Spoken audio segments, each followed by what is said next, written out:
Hello everyone, and welcome to History of the Ancient World. Today we're embarking on an epic journey back in time, to the very cradle of civilization itself.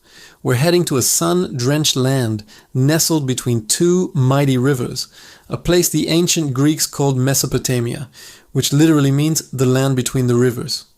Those two rivers, the Tigris and the Euphrates, are the lifeblood of our story. They rise in the mountains of modern-day Turkey, flow south through what is now Syria and Iraq, and finally merge before emptying into the Persian Gulf. This fertile arc of land, often called the Fertile Crescent, is where humanity took its first giant leaps forward. Think about it. For thousands of years, early humans were nomadic, constantly on the move, hunting and gathering. But here, in this unique geographical setting, something incredible happened. Around 10,000 BC, people started to settle down. Why here? The answer lies in the rivers. Every year, the Tigris and Euphrates would flood, depositing a rich, dark layer of silt onto the surrounding plains. This silt was incredibly fertile, a natural fertilizer that made the land perfect for growing crops. Early farmers learned to harness this annual flood cycle. They developed irrigation, digging canals and ditches to bring river water to their fields, allowing them to grow reliable surpluses of food like barley, wheat, and dates. This agricultural revolution was a game changer. For the first time, not everyone had to be a farmer. With a stable food supply, societies could support other professions. Potters, weavers, priests, soldiers, and scribes emerged. Villages grew into towns, and towns grew into the world's first cities. And it all started here, in the fertile embrace of the Tigris and Euphrates. One of the earliest and most influential civilizations to arise in this region was Sumer, in southern Mesopotamia, around 4500 BC. The Sumerians were true innovators. They gave us things we still use every day, conceptually at least. They invented the wheel, not just for pottery, but for transportation with carts. They developed the sail to harness the wind on their boats, navigating the very rivers that gave them life.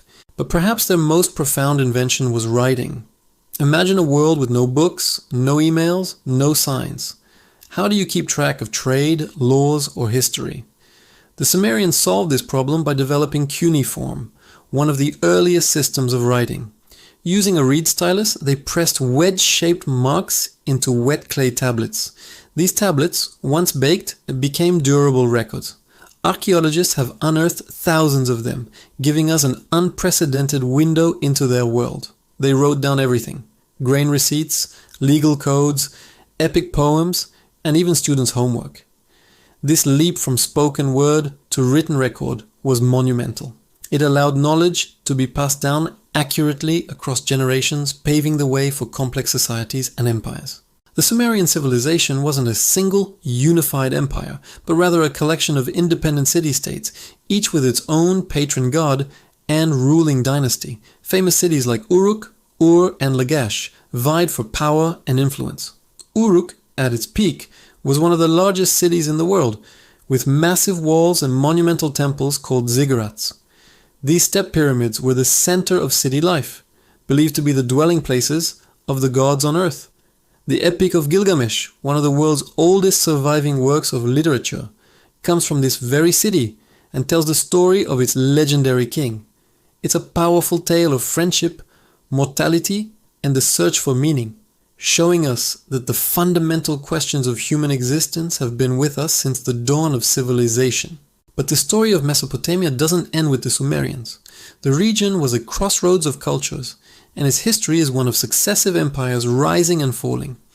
Around 2334 BC, a new power emerged, the Akkadian Empire, founded by Sargon the Great. Sargon created what many historians consider the world's first true empire, uniting the disparate Sumerian city-states and northern Akkadian cities under a single ruler. His reign marked a shift from the city-state model to a larger, centralized political entity. The Akkadians adopted much of Sumerian culture, including cuneiform, but they used their own Semitic language, Akkadian, which became the lingua franca of the ancient Near East for centuries. After the fall of Akkad, The Sumerian city of Ur had a brief resurgence, but the next great power to dominate Mesopotamia was Babylon. Located on the Euphrates River, Babylon became the region's cultural and political heart under its most famous king, Hammurabi, who reigned in the 18th century BC. Hammurabi is renowned for his legal code, the Code of Hammurabi. It was inscribed on a massive stone stele for all to see and contained 282 laws covering everything from trade and property to family and crime. While the eye for an eye principle is its most famous aspect, the code was a remarkable attempt to create a just and orderly society, with laws that varied based on social status. The Babylonians were also brilliant astronomers and mathematicians. They developed a sophisticated number system based on 60, which is why we still have 60 seconds in a minute and 360 degrees in a circle today. The cycle of conquest continued. The Hittites from Anatolia, the Kassites, and then, most fearsomely, the Assyrians from northern Mesopotamia. The Assyrian Empire, particularly in its Neo-Assyrian phase, from the 10th to the 7th centuries BC, was a military powerhouse. They were masters of siege warfare and known for their ruthless tactics, which they proudly depicted in detailed reliefs on their palace walls.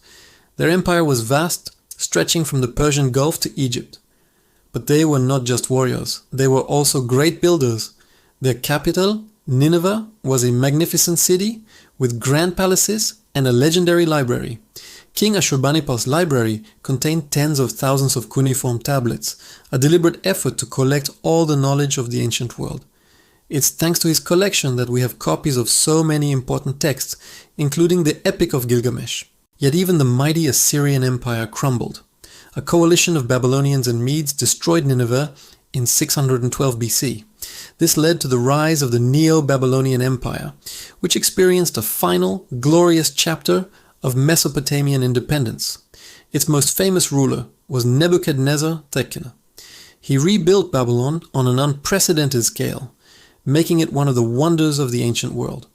He constructed the massive Ishtar Gate, covered in brilliant blue-glazed bricks depicting lions and dragons, which you can still see today in a Berlin museum. He is also credited with building the legendary Hanging Gardens of Babylon for his homesick wife, though their exact location and existence remain a historical mystery. This period also saw the Babylonian exile of the Jews, an event chronicled in the Old Testament. However, this final blaze of Mesopotamian glory was short-lived. In 539 BC, the Persian Empire under Cyrus the Great conquered Babylon. This event marked a significant turning point. For the first time, Mesopotamia was ruled by an outside power, an empire whose heartland lay beyond the two rivers. While the culture and knowledge of Mesopotamia endured and heavily influenced the Persians and later the Greeks, its political independence was largely at an end. The era of the great Mesopotamian empires was over. So when we look back at this incredible history, what is the ultimate legacy of the Tigris and Euphrates? It's almost impossible to overstate. They gave us the first cities, the first writing, the first laws, the first empires. They laid the groundwork for astronomy, mathematics, and literature. The innovations born on the banks of these two rivers spread throughout the ancient world, influencing every major civilization that followed, including the Greeks, the Romans, and by extension, our own modern world. The story of the Tigris and Euphrates is the story of the beginning of history itself. It's a testament to human ingenuity, our ability to shape our environment, and our timeless drive to build, create, and understand our place in the universe. Thank you so much for joining us on this journey to the cradle of civilization. I hope you found it as fascinating as I do. If you enjoyed this video, please give it a thumbs up and subscribe to History of the Ancient World for more deep dives into the stories that shaped our past. Don't forget to hit that notification bell so you won't miss our next adventure. We'll see you in the next one.